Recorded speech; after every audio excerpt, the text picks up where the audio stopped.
Bonjour. Voilà, elle est faite, hein, et prête depuis hier. Voilà, je l'ai bien noté ici, cave du Nord, grève de la faim imposée. Alors effectivement, elle est imposée. Parce que de toute façon, au bout de 3 semaines de revendications, d'échanges, d'interventions, toutes salutaires les unes des autres, hein, je ne remettrai jamais en cause, bien évidemment, la bienveillance de certains à mon égard et vraiment la prise en considération de la situation.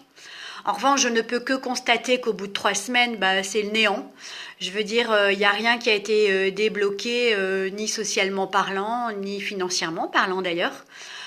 Et que c'est encore, on va dire, mon entourage qui a pallié ces derniers temps à contribuer, on va dire, voilà, à contribuer un petit peu à faire en sorte que ce soit pas trop compliqué. Mais en attendant, le week-end arrive et quand je vous dis que la grève de la faim s'impose de toute façon en elle-même, je vais vous ouvrir mon frigo. Donc nous sommes deux à la maison, hein, mon fils et moi. Et donc pour ce week-end, voilà, donc 3 yaourts, hein, donc en même temps pour la grève de la faim, bah, on va dire que ça ira, hein, vendredi, samedi, dimanche. Un peu de carottes, il reste quelques petites bricoles, un petit peu de fromage, un peu de jambon, un peu de carottes, voilà. Mais bon, vous pouvez constater quand même que c'est pas Noël dans le frigo, vous voyez. Voilà. Donc j'ai plus forcément envie de faire d'autres commentaires, tellement j'en ai suffisamment montré, tellement je me suis suffisamment livrée.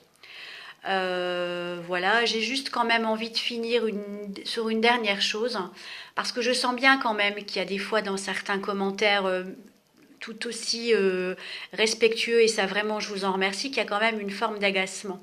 Et je ne peux pas effectivement vous contredire, parce qu'effectivement les situations des uns ne sont pas les situations des autres, et que tout à chacun nous avons effectivement nos difficultés.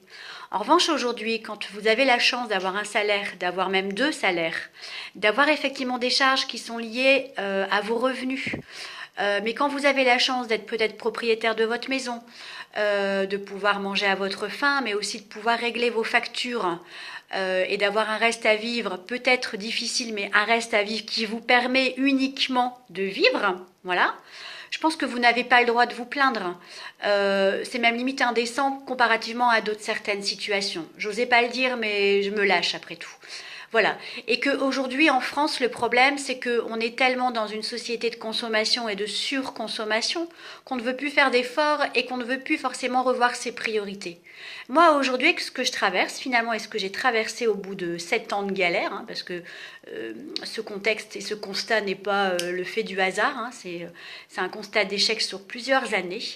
Je peux vous garantir qu'en revoyant un peu ses priorités, parfois on arrive à s'en sortir. Voilà. Sauf que là, aujourd'hui, avec 488 euros par mois pour deux, je vous invite à essayer. Mais je vous invite surtout à me rejoindre si également vous n'y arrivez pas.